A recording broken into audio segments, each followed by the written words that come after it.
People didn't think I was human. They thought I came from outer space, man, from some spacecraft and landed down here and just formed Goggins from the rocks and the soul of the earth. No, that's not how it is, man. I see where I'm at today, but I know where I come from. You had nobody anyway, motherfucker. Look around you. There was no fucking team. It was you. There was no weight loss program or mom and dad waking you up saying you can do it, you can be better, trying to build belief. You built belief when you had nothing. Rock bottom. I was just an insecure, scared kid. And the only way I could find myself was through putting myself through the worst thing possible. 1 second. Think about it. You cross the finish line, it's over. 1 second.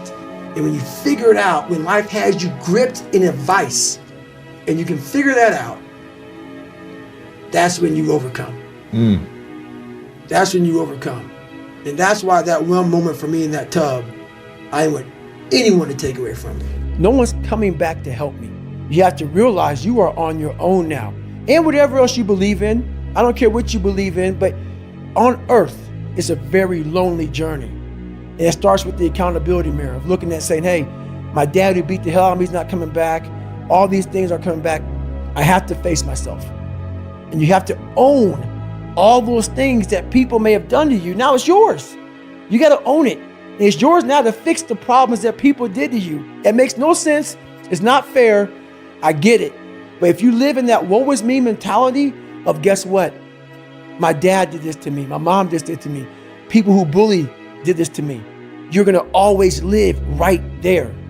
You have to figure out ways to move forward because you're not coming back. And it starts with the mirror. And I call it the accountability mirror in the book. Your mind starts to say, yeah, this is stupid. But if you are already knowing that this is going to happen to you, you have all the answers to these questions that your mind starts to give you when you're in suffer mode. Yeah.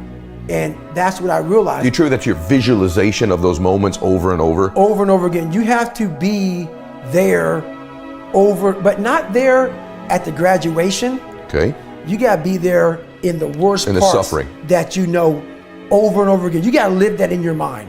The first year I tried to do was all f***ed up. And after a while, I started learning more and more and more through pain and suffering. I started learning so much about stuff. Before I knew it, man, I built this beautiful car. I'm like, how the f*** did I do that? And I knew how, and I know how to do it because I have all the tools. Through all the failure I went through trying to build this person who's God. If you put yourself in the fire and you come out every day like this, brush it off, not scared to go back in there again, come on, man. Your truth is real.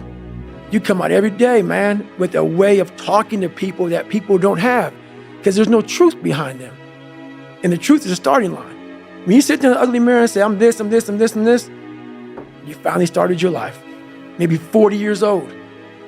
Maybe 40 years old, 5, 6 kids, wife. But the second you look in that mirror and you say, I'm this, I'm this, I'm this, I'm this, I'm this. Well, basically, I'm not this, I'm not this, I'm not this, I can't do this, I can't do this. I'm all these insecurities. Your life finally started. And once you figure out, I have the ability, not through your mom or your dad or through a special school, through you. You have the ability to change this. That's what makes it so mad. Once people put this title on me, you now give yourself a get out of jail free card and say, oh, he's just crazy, he's special, he's unique, he's this and that. You just saved yourself. From not having to do the work. From not having to do the work. Yeah. And that's why I want people to hear my story. I'm trying to take away all that bull crap that you want to put on me. I'm trying to make you suffer up here to know what my God, man, he really had a hard way to go. Wow. There was nothing special about him. He wasn't talented. He wasn't gifted.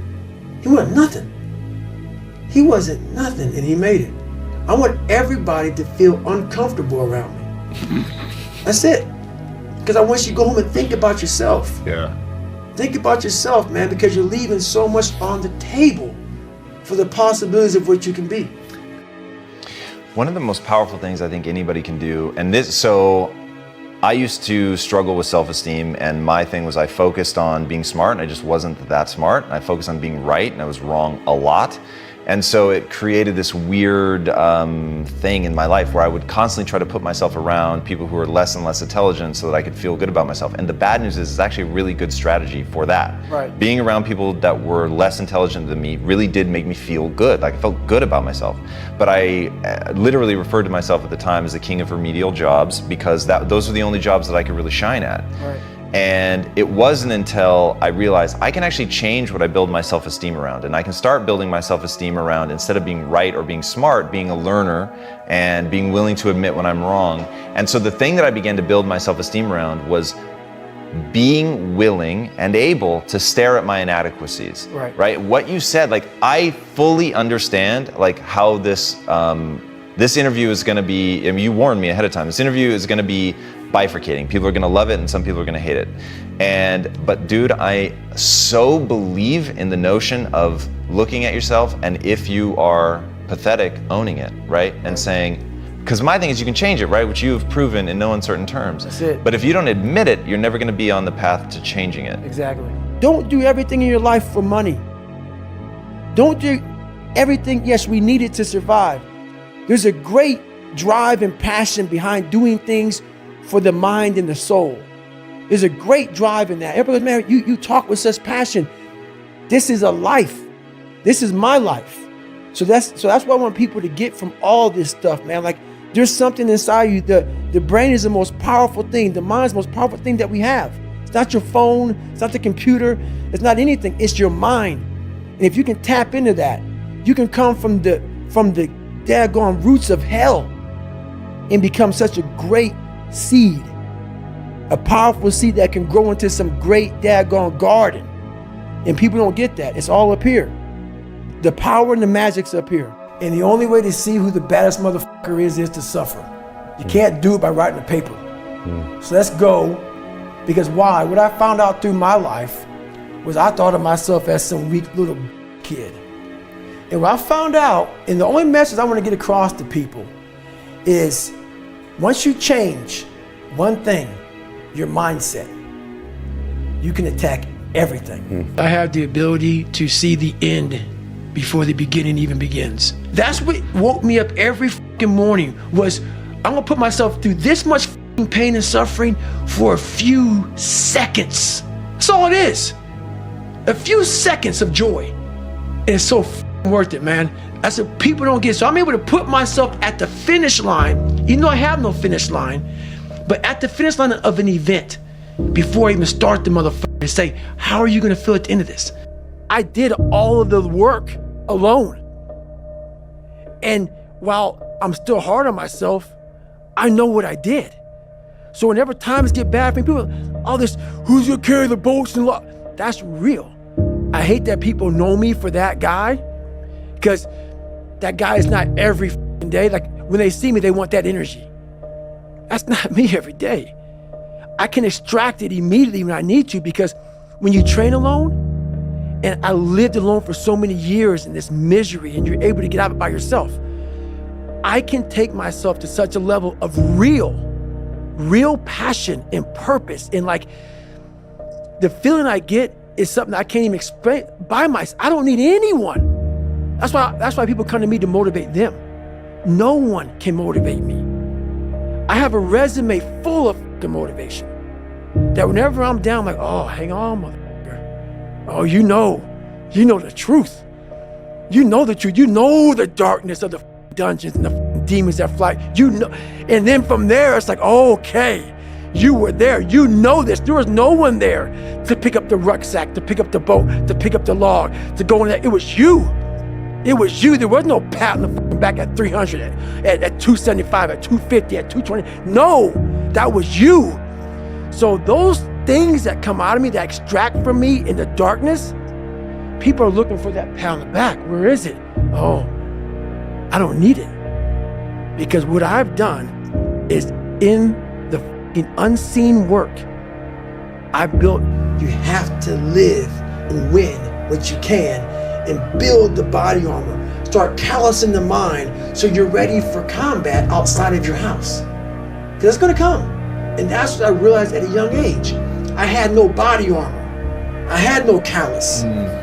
So when life came at me, I I ran, I tucked, I lived in the fetal position trying to get away from life. I wasn't protected. I didn't protect myself. I had nothing. So I started realizing I gotta form an armor. So I won't have to lie to you to make you like me. So I'm not approaching people feeling insecure, saying I have all these material things that I don't have. When you have that body armor, you tell people, hey man, I'm not real smart, but I try real hard. I'm not the fat. I won't win this race, man, but I've been running for the last 4 years every day. That's pretty good, yeah. That's the mentality that you need to have. Yeah. Look at people knowing I know you and everybody else has issues. So why am I worried about how anybody thinks of me? We're all in the same boat here. Some boats may be bigger than others, but we all have problems. So be it. We're all in the same boat. Walk us through, because this is one of those crazy stories. I can't imagine how you pulled this off. Your first ultra marathon, which you got into like really fast, and one why you did it, because I think that's incredible. The first ultra marathon wasn't smart at all. So basically what happened was I was at military free fall school with Morgan Luttrell. Marcus Luttrell, if you guys don't know, was the lone survivor, the guy. He was in a bad op went bad. He was the only Navy SEAL that lived. Long story short, you gotta get the book, read Lone Survivor, great story. Morgan is Marcus Luttrell's twin brother, and I was there with Marcus. So what happened was myself and Morgan were in free fall school. At the same exact time, Marcus was in the worst incident in SEAL history. So I knew that Marcus might be dead. He wasn't dead, everybody else was dead. So I actually brought Morgan, I actually told Morgan, hey man, your brother was in a bad incident. I don't know if he's alive, I don't know what's going on. Long story short, Marcus is alive, and I go on to want to raise money for families. All these guys died, they all had kids. I want to raise money for the Special Operations Warrior Foundation. It's a foundation where 100% tuition goes to these kids to go to college, full tuition, whatever. So I found this great foundation. I'm gonna raise money for it. So I said, you know what? I have to Google something that's evil, something very hard. I knew nothing about ultra marathons. I hadn't even run a marathon. I knew nothing about this world. So I Googled the top 10 hardest races in the world. And what comes up is a Badwater 135. It's a 135-mile race through Death Valley in the summertime. I thought it was a stage race. I thought it was a race where you run like 20 miles, set up camp, barbecue outside, and then go run some more the next day. So I called the race director up at the race and said, hey, Chris, his name is Chris Kosman, I want to do your race. So we had a long conversation. I was much heavier then, and I hadn't put running shoes on in over a year. How heavy are you at this point? I'm around between 240 to 270. Whoa. I'm in that range, because my weight has varied a lot through the SEAL teams and out of the SEAL teams, so I was a heavy guy. But the long and short of it all was I hadn't put running shoes on in over a year. I was a big time power lifter. I lifted weights heavy, that's what I did. Right. I got back home from Iraq, went straight to free fall school, and then this happened. I have to live what I say. I gained all this knowledge. If I stop today, the knowledge is gone. Yeah. I have to go back deep to retrieve it. I don't want to go back deep to retrieve it. I want to be able to call on it now. That's why I do these things. I know what not doing them will get me. To be something that gave me pride. To be something that made me feel, it's not about money, it's not about success, it's not about people, oh my God, that's David Goggins, sign my book. No.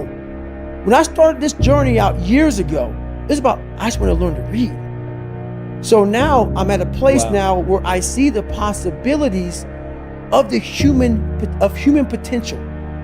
What are we capable of is the conversation now. The conversation now is, how can I now talk to people in a way they can understand the message that I have for so many people. So that's the new conversation now, is that you are constantly evolving. You never stay, either you're getting better or you're getting worse, not staying the same. So for me, I have to constantly be getting better. I have to constantly be evolving my message. So I'm constantly thinking in the quietness of my mind. That's a key point too. The world is so fast-paced. The world is so noisy. So my conversation now a lot of times is, my God, slow down. The world can take you here, be there, be everywhere. And I lose myself sometimes. So I catch myself in the airport. I catch myself in the plane where I'm writing stuff down. Okay, remember this, remember that. And I'll go, hey, hang on a second, Goggins. What got you here? This isn't what got you here. Slow the down. Go back to the quiet place of that dirty mirror in that $7 a month place you used to live in. That's where you grew. So that's what I'm constantly reminding myself of. Go back to your roots. Now, I'm not saying go back to hell, but I'm saying don't forget where you come from. As you start to explode out of the gate when you become someone, my conversation is, do not forget your roots. Human growth. That's the biggest, like I said, my biggest trophy. That's why I turned down $300,000. The biggest trophy in life is what I've learned. Like this brain, if I could put this brain in somebody's head and say, here you go, Merry Christmas, they'd be a happy person. What I found out is that with no crowds, no one cheering for you, no races, no finish line, it's an amazing, amazing thing I've learned in my mind. By no one cheering you on. Like what that is every morning I do what I do, I don't have a trainer waking me up. There's no one saying, David, you have to do this. I don't have to do anything anymore. I've done it. That's the beauty of all of this. Knowing that everything I talk about, no one even knows what the f I'm doing every day. And I know that I am grinding like a mother. I'm gonna fix all this shit. But I know to fix it, people wanna find peace immediately. And this is where people don't like me. I don't believe that. You can find it through yoga and all this other bullshit. I stretch out a lot and I believe in yoga, all this is great, but you ain't gonna find it in some room. You're gonna find peace from going to war with yourself, because we all got shit. We all got shit. People look at me, the reason why my story resonates with people, because I don't hide. I'll tell you exactly who the f I am. I will admit to it. People are great at hiding. So they want to just find peace. No, you gotta take your shit, fix whatever's f***ed up in you. Don't just shove it under the rug, fix it, and then you'll find some peace later. A fulfilled human being doesn't need to break anyone down. All they do is want to build you up. So anybody you meet that calls you out of your name, that bullies you, that messes you up, that makes you feel not lifted, they are dealing with something deep-rooted. It takes everything for me to learn a sentence. So when I speak about David Goggins, I can't speak about David Goggins in a way that's just calm and cool. Because when I wake up, I know the journey that it takes for me to find my greatness. And it's hard. Nothing is easy. Nothing just like, oh, I wake up and I just do this or I do that, or it just, I watch people every day go through life and it's so easy. For me to be where I'm at today, it takes every bit of me. So when I speak about it, and as I get going here, you'll start seeing me, the tempo will rise, the passion will come out, because I'm back there. I'm doing what I do every day to become a human being. And so nothing is easy. Like running is running. It sucks, but you have a choice to make. Do you want to sit down and go back to that guy you once were? No. So this is what it takes. It takes that misunderstanding of people, and they'll never get it because they were never David Goggins. So that is what it takes for me to do what I do. It may take you something differently. So for me, everything has to be in the studying. Everything has to be into this. Everything has to be, and everywhere I am, it has to be there. Me, focused where I am. So I called Chris Kostman up on a Wednesday. He says, look, man, the only way you can qualify for my race is to run 100 miles at one time in 24 hours or less. There happened to be a race that Saturday, so 4 days later. And he said, if you qualify by running 100 miles or less in 24 hours, I will consider you my race. I'm gonna cut to the chase. I signed up for this race. It's called the San Diego One Day, where you run around a 1 mile track for 24 hours to see how many miles you can get. My goal was 100 miles. So I got to mile 70 and I cleared 70 miles in like 12, 13 hours pretty quickly, but I was done. My feet were broken. I was stress fractures, shin splints, muscles were tearing. I was in bad shape.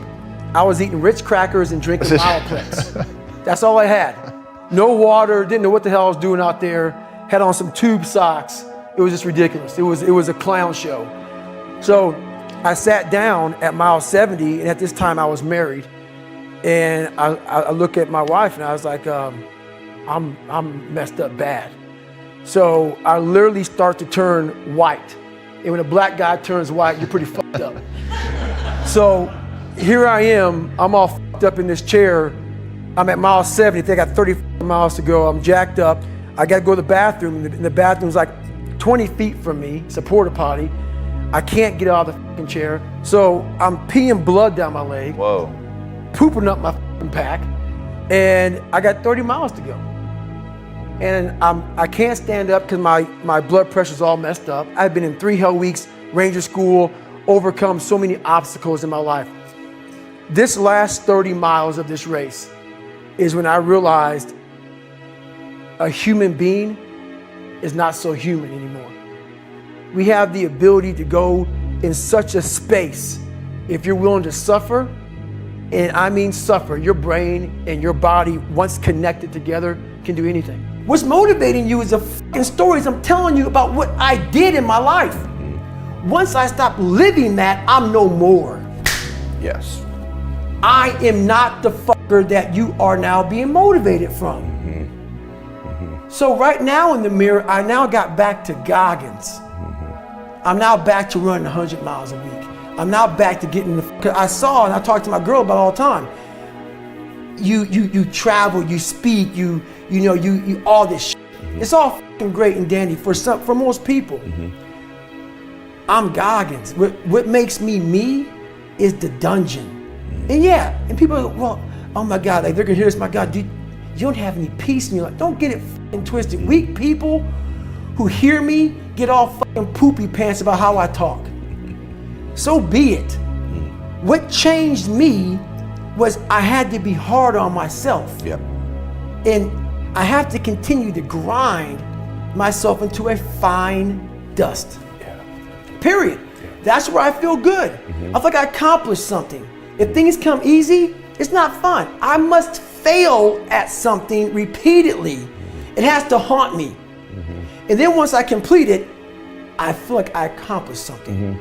I've already done this a million times. And that's the one thing I practice and practice and practice and practice overnight. But also, the most important thing is I practice that feeling of accomplishment that I'm going to have when it's all said and done with. Your mindset, how you can picture yourself, how you can focus, how you can drive, how you can put yourself in so many situations to get out of it.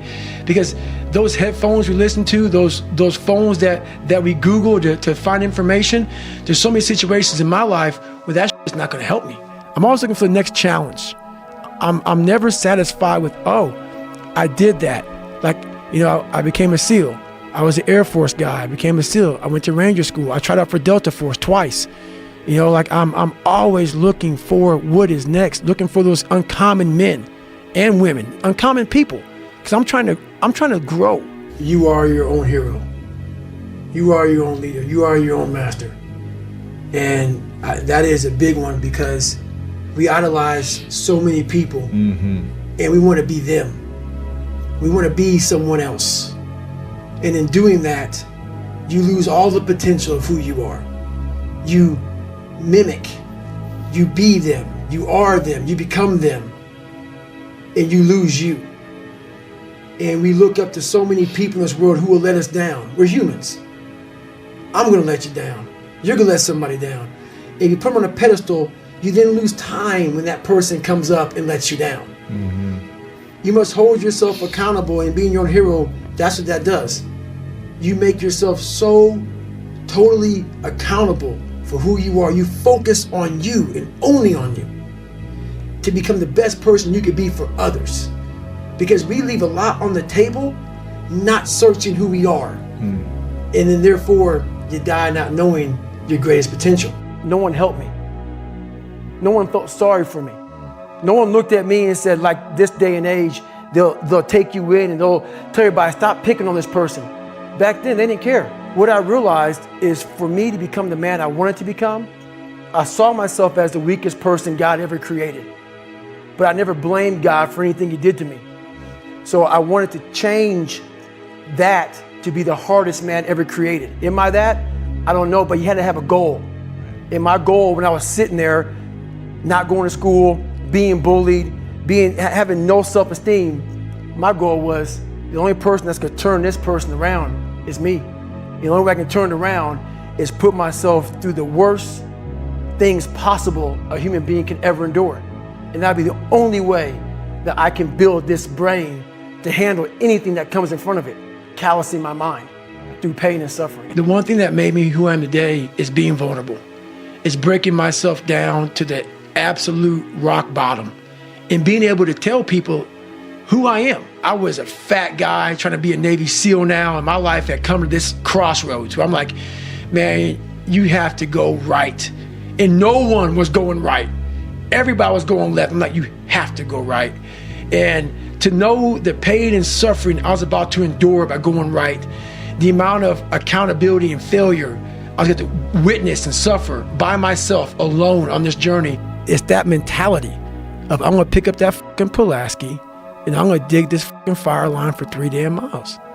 That's that mentality I never want to lose. I never want to get so nice where, oh, yeah, I did it, man.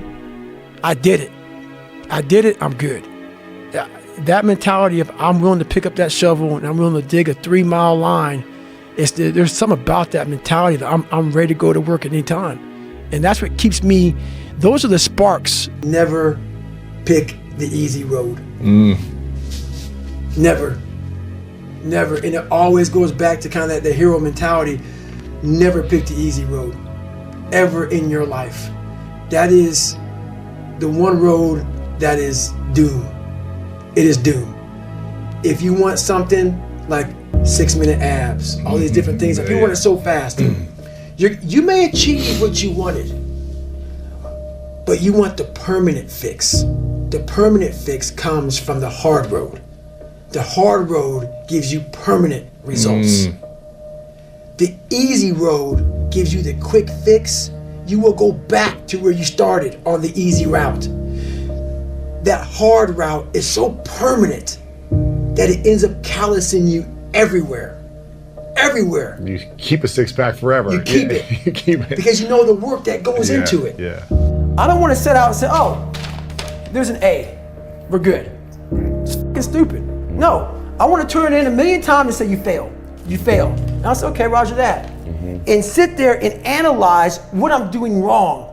Go to these places that people don't go to anymore because all this fucking social media shit, everything's computerized. I want to go to that dark place in my mind and say, okay, how are we going to get this done? And I said, I might quit, but not yet. I go, this is the worst of my life. So I said I might quit because when you're not going to quit something, you got 30 miles to go, your mind's spazzing. Like I'm fucked up. Like 30 miles is a long way to go, just fresh. I've already gone 70, I'm the worst of my life. I'm like, okay, so I'm giving my mind some space.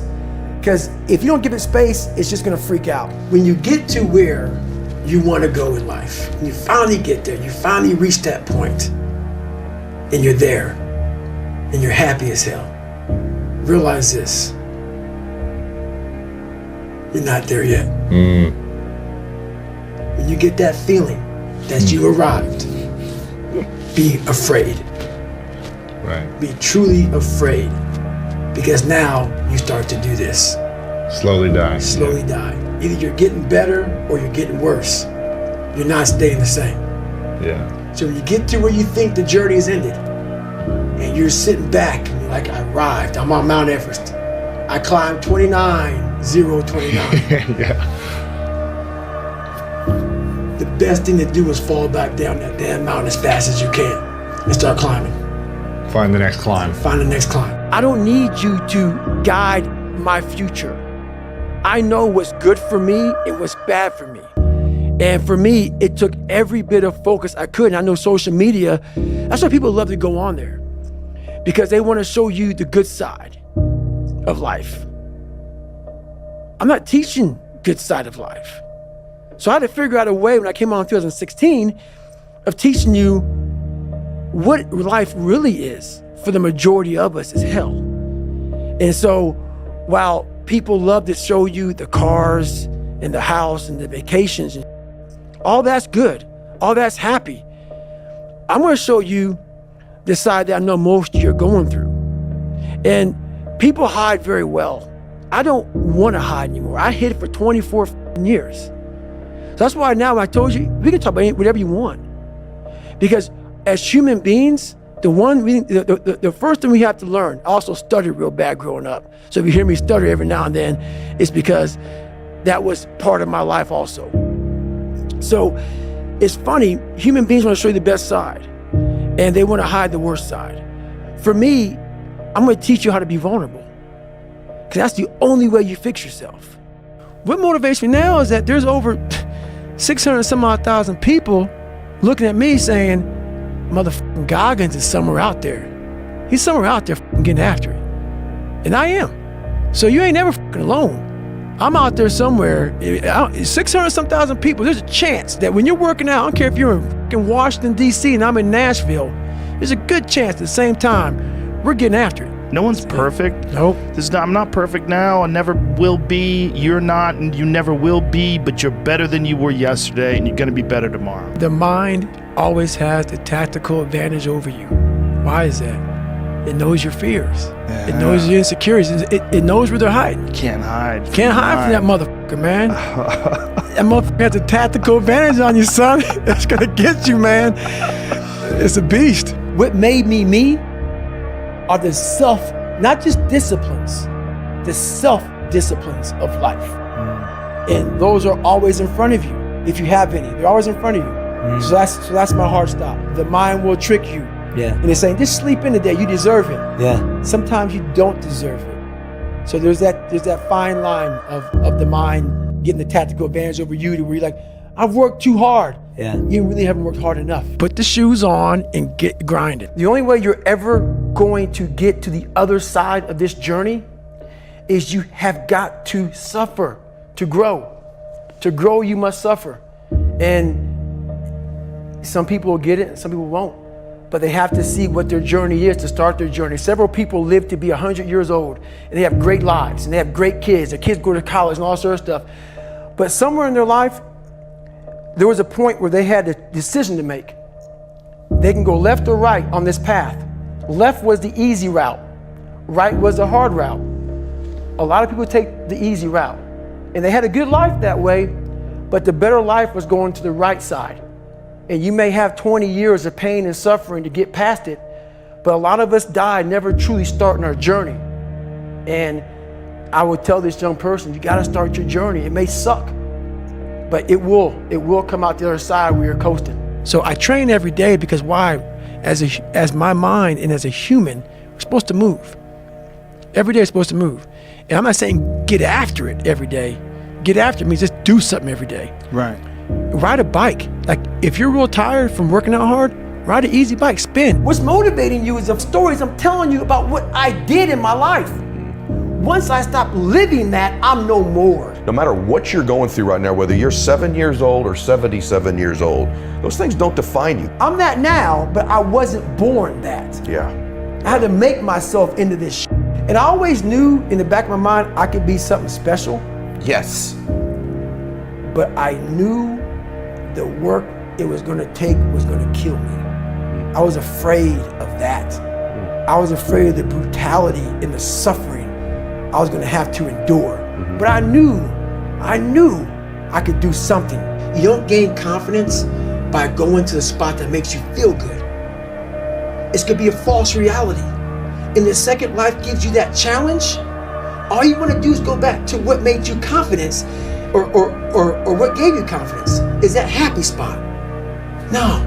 What gives you confidence, what gave me confidence, was spending years at a kitchen table trying to learn how to read and write on my own. Realizing I can't learn the way you learn. I can't, but I can learn. What gives you confidence, not being afraid, is overcoming the fear. So just me, when you join the SEAL teams, you're joining a big fraternity. So I was already asked out. So then when you're asked out, not wanting to hang out, I wasn't a dick. I do my own shit. That's me. So I grew up wanting friends at a young age. And once you get self-esteem and you know who you are, I was comfortable. You're not liking me, but not hanging out. And then you take it to another step further with this being hard mentality of if you guys aren't doing what I'm doing, you guys aren't shit. So I did a lot of things that pushed people the wrong way, that rubbed people the wrong way. And in that, being in the fraternity, it's like a big soap opera. It's like the fucking guiding light. And, you know, people start not liking you for certain reasons. People don't know who the fuck you are. Rumor mills start happening. Then I have 2 heart surgeries. People think I don't want to fucking deploy overseas. Oh, Goggins don't want to fight. He just wants to run. But I'm not going to say I had 2 heart surgeries. I couldn't even go fight. So just a lot of things happened, and within that, it's life. Guess what, man? You're a fat ass, but I'm gonna now make you a badass. I'm gonna miracle this to be a badass. No, it was in me. I had to believe and make that belief work. And through hard work, I did that. On the other side of that extreme place that I call suffering, call whatever you want, there's a whole nother world that people have not even examined. But you have to go to that extreme place to examine it. We want to stay here in this comfortable place.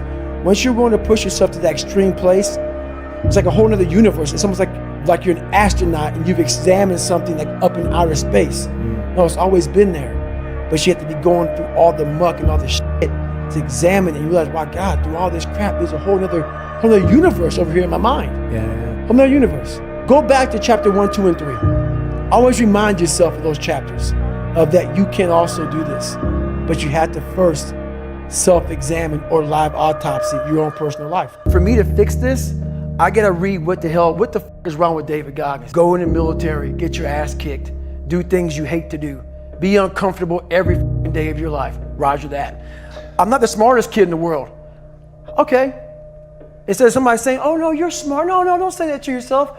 I said to myself, no, I'm a dumb motherfucker. Okay, roger that. How you get smarter? Educate yourself. So the things that we run from the truth. We're running from the truth, man. So the only way I became successful was going towards the truth. As painful and as brutal as it is, it changed me. It allowed me to become, in my own right, who I am today. I like suffering in the way that is competitive. Yep. That brings out the absolute best in me and in everybody else. So like I want to see a man be defeated. I want to see a man get broken and say, fuck you. I love these men. These men I love, but there's very few of them. There's very few of them. And there's very few that are willing to go there more than once. It's not in that comfort zone. It's in the discomfort zone is where my confidence is getting built. That's where it's getting built. But people want an easier answer. There has to be an easier way. There's not. I'm sorry. I searched for it my entire life. What separates me from a lot of people is they go into a daunting task, and the task is overwhelming. Like when I heard the pull-up record was 4,020 pull-ups, and I was talking about breaking this record, people are like, oh my God. I went right to a pen and paper. Like, what are you doing? I'm doing the math, man. What are you talking about? I'm open-minded to the fact that, okay, if I do 5 pull-ups in a minute for so many hours, I can get so many pull-ups in. How much time do I have to rest? I was breaking the math down. You have to be open-minded to the possibilities that I can do this. Once you shut your mind down to the possibility that it can be achieved, there's no way it can happen. So that's why my eyes and my body light up about things, because I know that if you're in a fight, you have to attack. You have to keep attacking. The enemy has to know he is not going to give up. You must break the soul of whatever the fuck is in front of you. That's what I realized. I was never breaking the soul of anything in front of me. So that's why I came up with this thing called Taking Souls in my book. I started to devise ways to break a soul of a human being, of an object, of whatever's in front of me. If you keep on attacking something, nothing wants to stand in front of anything that is relentless. Nothing. That the best advice I received is from myself. And that has to be to study yourself, all the bad, because the good's already there. You need to study that. Study the bad stuff about yourself and learn from that and grow. The false reality is the one thing that can hurt you. Yeah. The real reality is the one thing you can help and fix yourself. You must constantly be that man that you want to be. You have to face yourself. So many people live to be 100 years old and they die miserable, having everything. because they never examined. I call it my live autopsy. You never examine this. Happiness, peace, enlightenment, it's all up here, man. It's all up here. And when I start talking like this, people go, man, you know, I don't know. It's the truth, man. Yeah, it is true. It's all up here. You just gotta be willing to go and face it. And that's the hard part.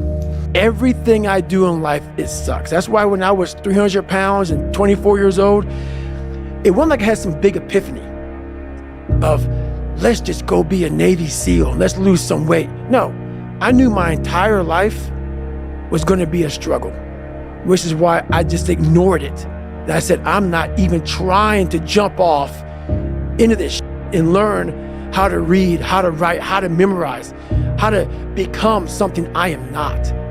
But through that process, something happened to me. To this day, it is for me to become better mentally. How I look has just become like I have thousands, hundreds of thousands of miles on this body, running, pull-ups, push-ups, swimming, whatever you want to call it. This body is what it is now. It's from repetition. It's not from studying, you know, hey, if you hold a plank for this long, fuck all that bull. I don't care about it. I just do it for my mind. Right. I want to continue to harden because that's the only thing I want. That's what I want.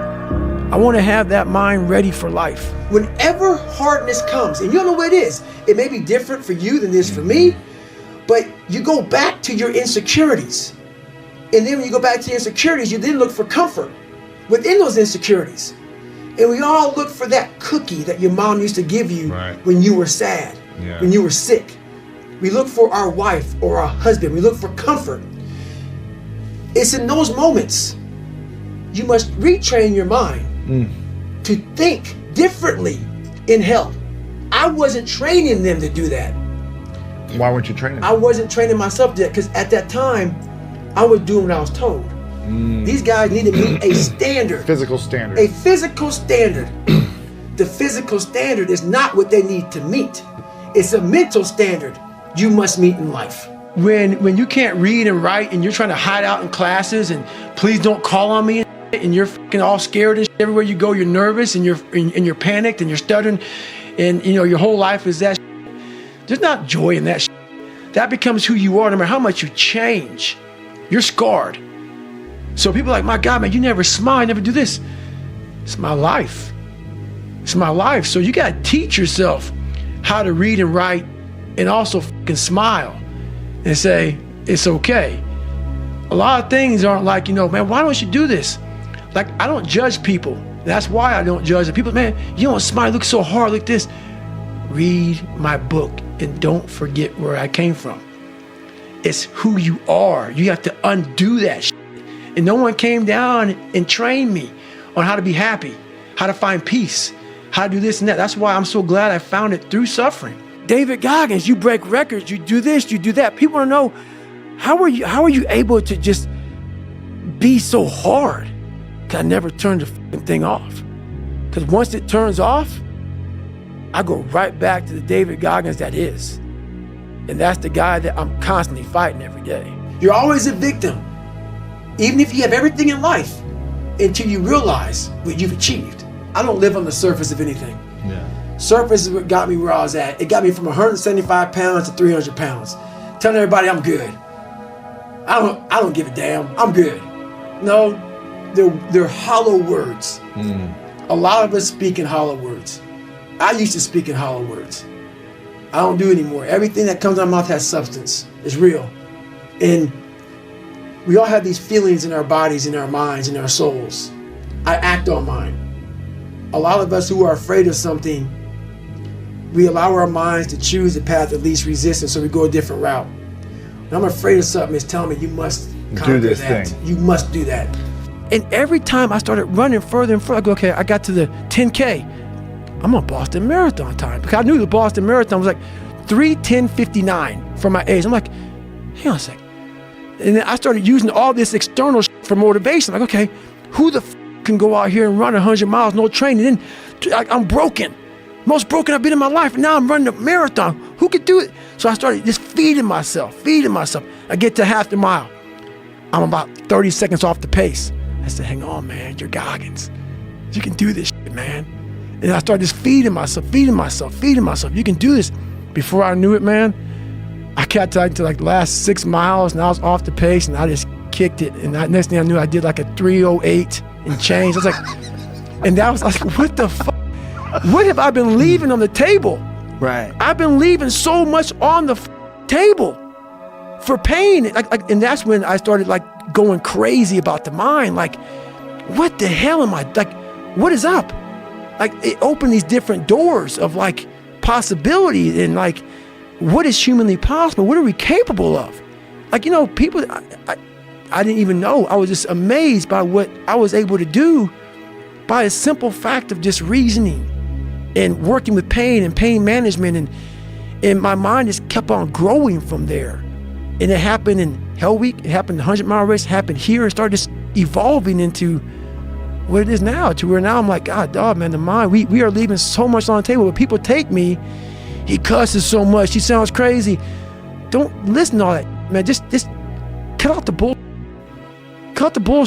Just get to the weeds of that. You are fucking yourself up by not examining your brain. You're not examining your brain. Message it. That's done. You examine your fucking brain. Where most people quit, I had just started. Wow. And when you take that mindset and you learn to flip that around, that's what made me powerful. And my body followed. How my mind is wired now is that everything I do is what I do. Because the focus it takes for me to, like right now, I'm running. I'm not like a great runner. I'm not like injury free. So like my first 20 minutes of the run, I'm limping. I'm literally limping because I've had several knee surgeries and my body was twisted. And so now it's untwisting. So people look at me, oh, it looks like he's limp, you know, like limping when he runs. I am limping when I run. My body's jacked up, so I'm focusing on how to get the best out of a broken body. When the mind and the body connect and you don't give yourself a way out, the only way out for me at that time was death. Wow. I'm going to be a Navy SEAL. Or I'm going to die. Or I'm going to die trying. Yeah. And what happens in life is that we start to see our lives become so successful. We're making money. We're doing this. We're doing that. I want more. I push harder. I'm all about pushing hard. Don't get me wrong. Obviously. I'm all about it. But to push as hard as you can, you have to be mindful of the machine that's pushing. It is going to end up dying. And then it takes years to get it back. So you lose that time. That time is gone. You know, I lost 5 years of I could be crushing it. Where now I'm just now back to crushing it, realizing, God, man, I learned the hard way. That's really sometimes the only way to learn. Yeah, sometimes, yeah. Sometimes the only way to learn. That's how I've learned the best. Yeah. Most of us, we live in a box. And we don't want to go outside that box at all, ever.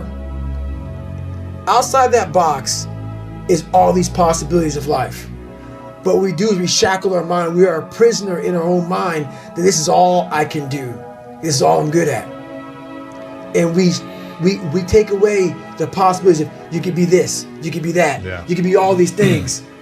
And I never thought at 300 pounds I could be Navy SEAL. Wow. So if my mind was shackled, me and you would never meet.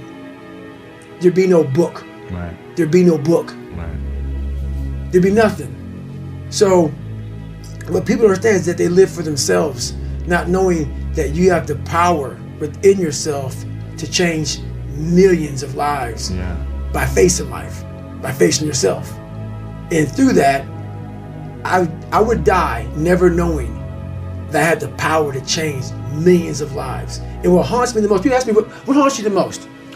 What haunts me the most is that if I would have died at 300 pounds, let's say I was 75 years old, I got to heaven, and God has a chart like that on everybody's life. God knows all, let's say that. I don't care what you believe in, doesn't matter. I'm not judging anybody. But let's say my thing is God.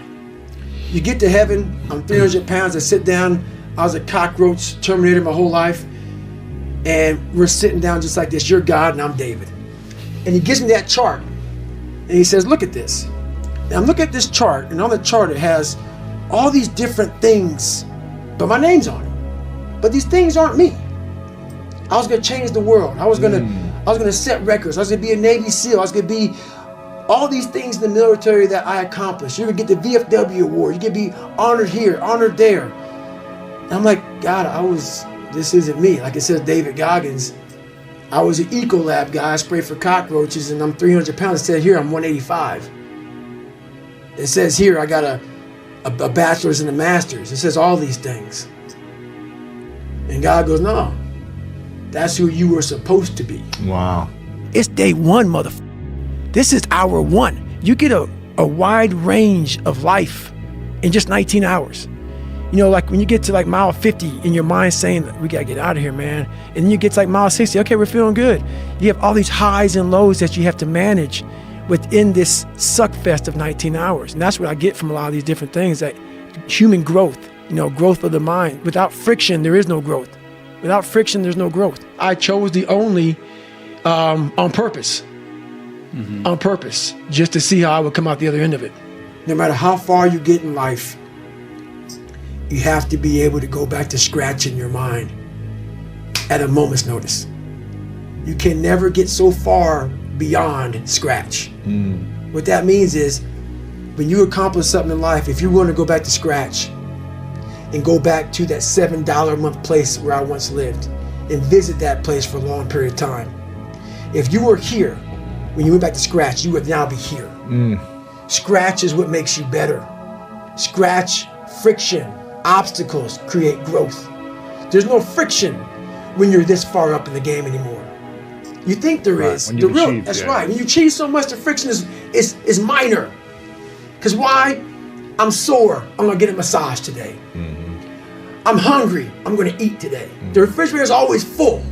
So your comforts are now, so your discomfort is now very minuscule to your discomfort back here in the $7 a month place. So you have to go back to the total discomfort to then raise your level of where you're at now. I'm not saying stay there and stay there. Visit it. and then you raise your level. Take a day trip. That's right. Yeah. Always take day trips. Yeah. We are 40, 50, 60 still throwing that tantrum we once did at 7 and 8 years old. So people think with age is growth. No, it's not. You have to go back into the scarring to get the growth. It's just me and you in this mom and pop thing that we're doing. My God, man, I'm back. I'm always in constant pursuit of my 100%.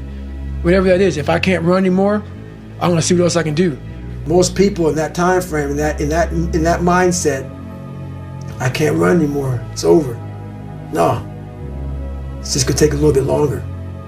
You have to turn the negative into a positive. Because at the end of it all, if you can sit back and wait, if you can wait 6, 7, 8, 9, 10, 12 years, when you get to that point when you finish, that's the feeling for 12 years. Let's say wait 12 years to get there.